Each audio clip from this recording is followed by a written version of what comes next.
bienvenue dans une autre analyse vidéo. Aujourd'hui, nous analysons le match de l'Iran contre l'Algérie et la domination de Belmadi du début à la fin. Jouer avec une nouvelle équipe qui n'a jamais joué ensemble auparavant. On commence par la composition de l'équipe en 4-1-4-1.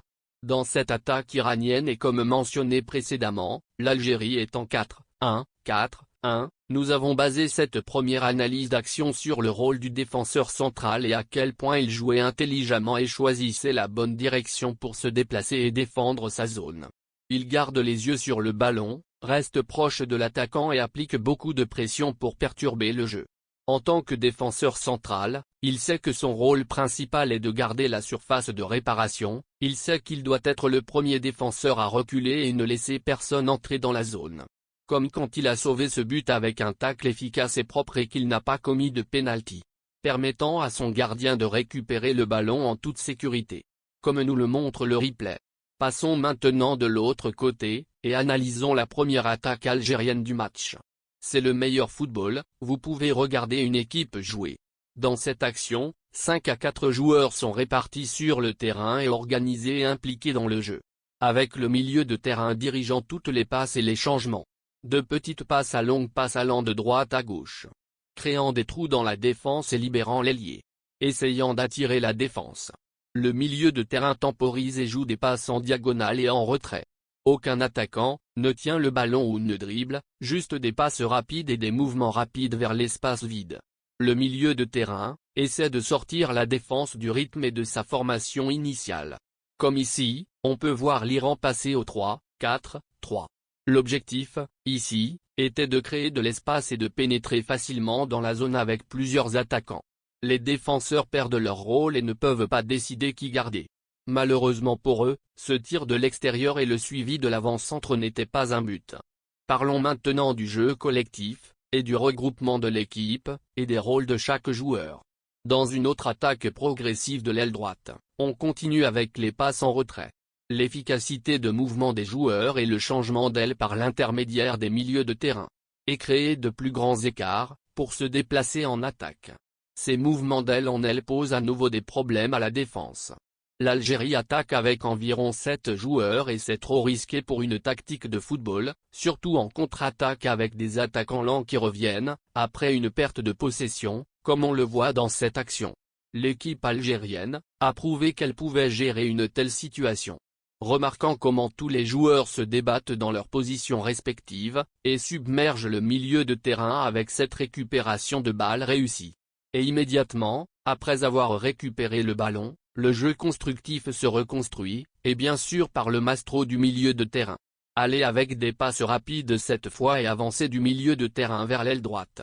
Ces précisions de passes font perdre l'équilibre à la défense iranienne encore une fois, et créent de grands trous pour que les attaquants algériens puissent avancer librement vers la surface de réparation et contrôler pleinement le ballon. Mais malheureusement pour l'Algérie et heureusement pour l'Iran, ce tir bouclé au but de 16 mètres environ, est raté, et le ballon n'est pas vraiment loin du poteau comme l'indique le replay. Dans cette contre-attaque iranienne, nous analyserons comment les attaquants et milieux de terrain retourner. Après la perte de balle et parler du déséquilibre et de la facilité avec laquelle ils ont perdu le milieu de terrain. Attentivement, regardez l'espace dont dispose le joueur iranien du côté algérien du terrain. Le déséquilibre fait changer la formation en 3-4-2-1. Au fur et à mesure que le joueur avançait. La formation a changé en 4-3-3 cette fois parce que certains joueurs algériens sont revenus rapidement, et c'était un bon retour et la plupart des écarts ont été comblés et la défense a pu faire pression sur les attaquants. Comme vous pouvez le voir, un but a été manqué et crédité le gardien de but pour un excellent arrêt. Dans ce jeu hautement orchestré, l'Algérie a utilisé un triangle à 3 joueurs, comme on en voit dans les grands clubs européens. En passant le ballon entre eux avec précision, dans la zone défensive iranienne, et en se retirant au milieu de terrain pour plus de passes, en utilisant les 3 mêmes joueurs, pour attirer la défense et intensifier, attaquer et dominer. Avec le même modèle de passe. Puis créer patiemment des lacunes plus larges dans la défense adverse. Avec juste 2 joueurs offensifs laissant derrière eux le 3e joueur. Le jeu continuera de l'aile droite avec l'attaquant avec un espace libre pour faire une dernière passe dans la surface de réparation. Puis, un rapide 1-2 avec l'avant-centre. Mais malheureusement, cette action formidable n'a produit aucun but. Le tir au but a été précipité et raté. Clairement, le replay montre un joueur totalement libre dans la surface de réparation. Comme alternative, lui passer le ballon devrait être la meilleure option et une plus grande chance de marquer. Parlons maintenant de la domination du milieu de terrain. Dans cette formation en 4-4-2, l'Algérie a su dominer l'entrejeu et gagner presque tous les ballons avec beaucoup de pressing impliquant plusieurs joueurs au milieu. Comme on le voit ici, environ 5 joueurs encerclant le manieur de balle. Exerçant une pression excessive, les milieux de terrain algériens sont après tous les ballons et en remportent la plupart. Ils se déplaçaient en équipe de façon organisée et rapide après avoir récupéré le ballon et toujours à la recherche des trous et des espaces vides, pour distribuer le ballon, comme dans cette action, on le voit ici, avec une passe en profondeur. L'attaquant était juste un peu en retard, et le retour rapide des défenseurs iraniens, et la sortie du gardien de but, ont sauvé le premier but de l'Algérie. Dans cette position off en 3-2-3-2 formation algérienne, revenons une fois de plus au défenseur central, et soulignons son rôle principal. Et parler de l'erreur défensive dans cette action catastrophique, après que la défense ait remis le ballon à l'attaquant iranien. Remarquez son positionnement et son déplacement au milieu de la défense. Dans cette dangereuse action de but des attaquants iraniens, il vient de sauver. Il a choisi la bonne direction et a suivi le ballon, puis il a utilisé ses compétences de glissade pour interrompre l'action et récupérer proprement le ballon pour sortir de cette situation dangereuse et faire son dégagement. Parlons maintenant un peu de l'arbitrage. Et à quel point il a raté ce pénalty sans aucun doute. Dans cette action de dribble rapide de l'ailier, comme vous pouvez le voir sur la progression de l'attaquant. Sûrement, il y avait un contact évident dans la surface de réparation. La rediffusion montre clairement que la jambe du défenseur était en mouvement et que son genou est entré en collision avec le genou de l'attaquant, et c'était une pénalty évidente. Cependant, l'arbitre laissait le jeu continuer sans siffler cette infraction. Mais ce n'est pas grave, tous les arbitres font des erreurs. Car dans cette action suivante, l'Algérie a marqué son premier but. Analysons en détail ce but marqué. Et discuter de la façon dont cela a commencé, nous avons déjà parlé de la dominance du milieu de terrain. L'Algérie a continué à faire pression sur les joueurs iraniens individuellement et en groupe, et à remporter presque tous les ballons, voire à forcer la défense iranienne à reculer et à commettre des erreurs. Comme dans cette passe arrière vers un espace vide du côté de la défense iranienne. L'avant-centre algérien était bien placé et assez rapide pour récupérer le ballon de la mauvaise passe et se diriger vers la surface de réparation. Calmement, en faisant un mouvement vers l'avant, puis en mettant le ballon au filet, marquant son premier but international. Cette superbe action de but a commencé avec 4 joueurs au milieu de terrain, dans une section étroite du terrain. L'Algérie a fermé tous les couloirs pour que les joueurs iraniens puissent faire de longues passes ou avancer. La pression était très efficace et basée sur la garde rapprochée des joueurs. Dans cette action de but, les joueurs algériens ont joué la presse de zone. Parlons maintenant, en outre, de la défense de l'Algérie.